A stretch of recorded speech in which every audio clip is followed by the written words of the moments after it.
nome é Robertson Marczak, eu sou londrinense. A minha formação, eu sou engenheiro eletrônico, com mestrado na área também. E se tem uma palavra que pode definir a minha personalidade profissional, eu gosto muito de desafios, né?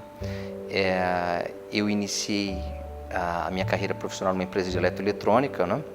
Eu estudei engenharia elétrica em São Paulo, não havia na época que eu estudei a engenharia elétrica aqui na UEL, né? Então, eu fiquei até os 17 anos aqui, mudei para São Paulo e foi aí que eu tomei contato com grandes empresas e eu decidi partir para um estágio numa empresa grande. Eu trabalhei durante, contando o estágio, o tempo foram quase 10 anos de Siemens, né? Então eu fui trainee durante 2 anos em São Paulo e logo que eu me formei, eu tive a grata surpresa de um convite muito bacana para passar cerca de... No começo foram 6 meses na Áustria para trabalhar com um projeto de controle de usinas hidrelétricas, né? E esses 6 meses se transformaram em 8 anos. Então eu, de 92, assim que eu me formei, até 2000, eu trabalhei na Siemens em Viena, na parte de controle de software. Então aprendi muita coisa com relação a isso. E após isso, após 6 anos de Schindler, eu fui abraçar um novo desafio. Aqui mesmo em Londrina, na Sandoz, estava acabando de ser... Foi a Exal, né, tinha sido comprada pela Sandoz, e eu fui trabalhar na área de gerenciamento de projetos, que é uma outra especialidade que eu tenho também. E aí foi uma guinada muito grande, Rui, porque você sai de eletroeletrônica, né? Tudo bem, sai de usina hidrelétrica para o elevador, tudo bem, ainda é eletroeletrônica, estou falando de volt, ampere, etc., né? Mas você vai para uma área totalmente diferente, que é a área de farma. Mas foi um desafio muito bacana, né? Eu fui justamente gerenciar a parte de lançamento de novos produtos e trazer processo e sistemas inovadores para a gente lançar produtos de uma forma mais rápida, né? Foi uma experiência bacana também de quase 5 anos e há 7 anos, né? Eu fiquei quase 4 anos e meio na Sandoz e aí há quase 7 anos eu estou dentro da Damar, onde aqui eu sou gerente de inovação da empresa. Então você viu que desses anos todos aí de vida profissional, eu acumulei uma série de passagens por diferentes segmentos de indústria e eu acho que isso teve um poder muito enriquecedor na minha experiência profissional com relação à construção de ideias ou conectividades entre inovações. Eu vou falar um pouco mais sobre isso um pouquinho para frente do nosso bate-papo, né?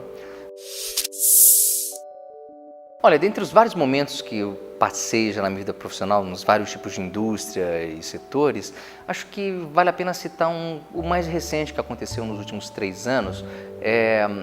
A gente tem um grande paradigma que a agricultura é um setor extremamente conservador, né? Que o agricultor é uma pessoa que gosta da coisa, a moda antiga, vamos dizer assim, né? Eu acho que, conectando com o que eu já tinha passado em outras indústrias, em outros tipos de mercado, justamente aí existe um enorme potencial, né? Essa geração nova que está entrando para assumir as fazendas, as propriedades rurais, é a moçada nova, é a moçada aí que está saindo do curso de agronomia. Então, eles estão herdando a responsabilidade de tocar à frente as propriedades e é uma geração altamente conectada. Bom, pois bem, vendo essa possibilidade e vendo uma necessidade que eu tinha detectado, puxa vida, a gente observa tanto no campo, o cara às vezes vai para o meio de uma lavoura, né? Como aconteceu com a gente. Eu tive um chamado momento eureka, né? Que havia alguns agrônomos discutindo sobre uma determinada praga que foi encontrada no meio da lavoura. Se era uma lagarta, é a lagarta XY, não, é a outra lagarta. Aí um deles foi até o carro, no meio de uma visita de campo que a gente estava fazendo, para pegar um manual de pragas, para olhar a foto e tal, né? Aí veio aquele estalo, caramba, olha só, eu não vou inventar, já tem celular, temos as imagens. Pô, por que a gente não combina o banco de dados online para o cara usar, online ou offline, para o cara usar no meio da lavoura?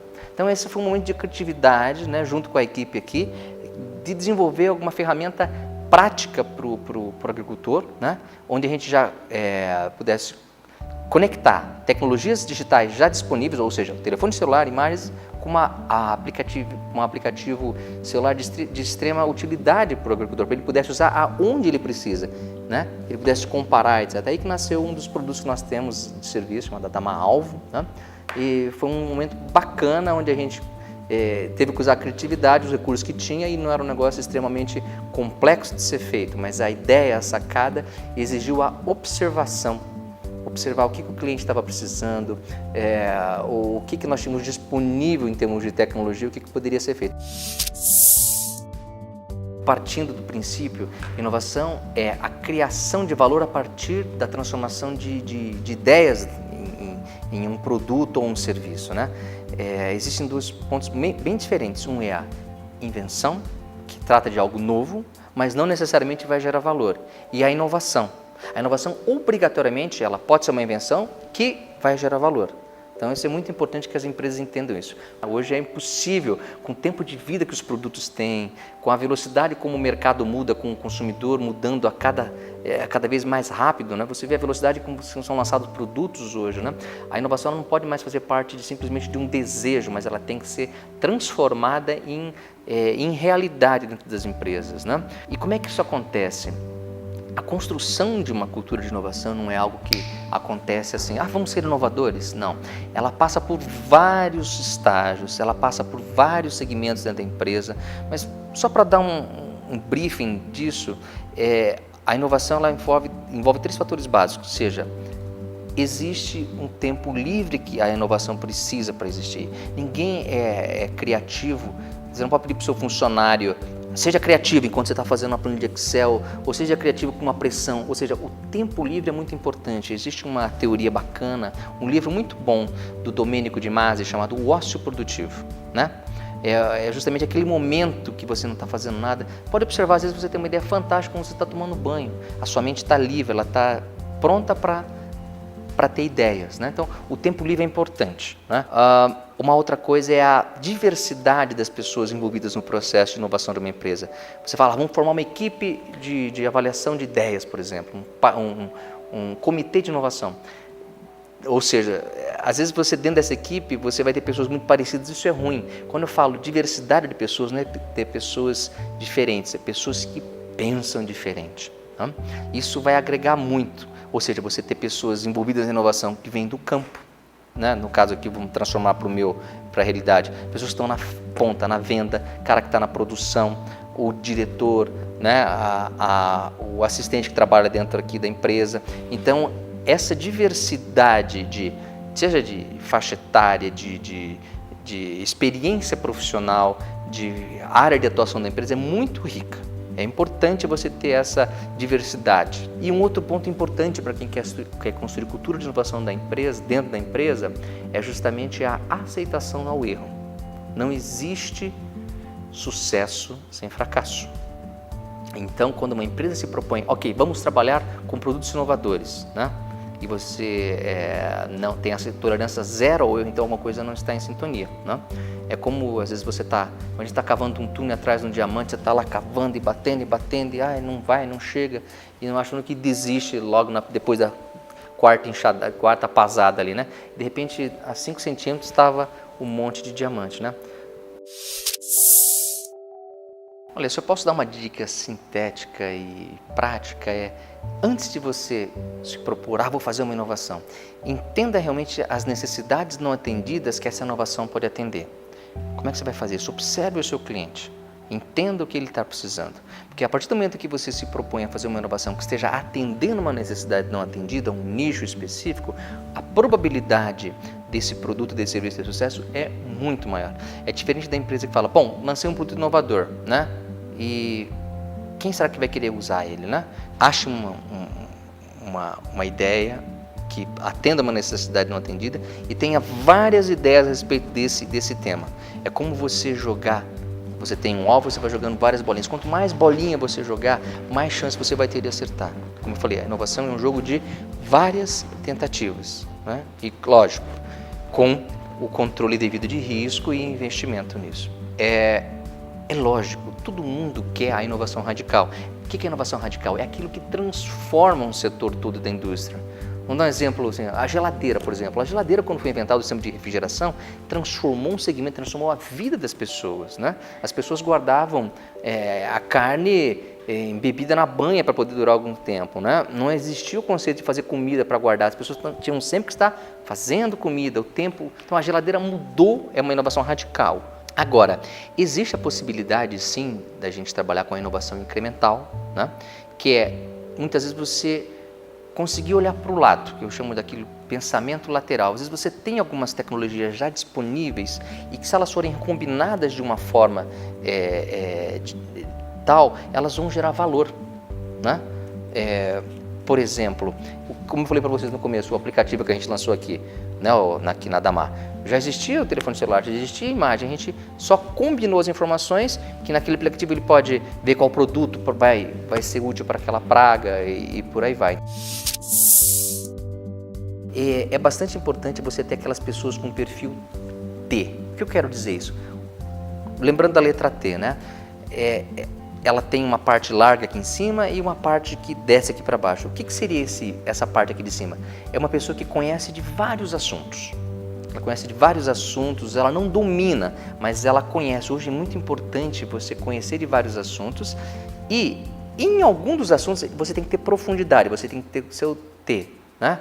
Você, por exemplo, é um engenheiro, mas que entende um pouco de agronomia, um engenheiro eletrônico que entende de agronomia, mas que entende um pouco de farma, mas o meu foco, por exemplo, falando pessoalmente de mim, é a eletroeletrônica, né? Onde eu domino, né? Mas é importante essa outra visão global. Então, pessoas T eu chamo dessa forma. É importante ter na sua equipe, se você quiser trabalhar dessa forma, pessoas antenadas, né?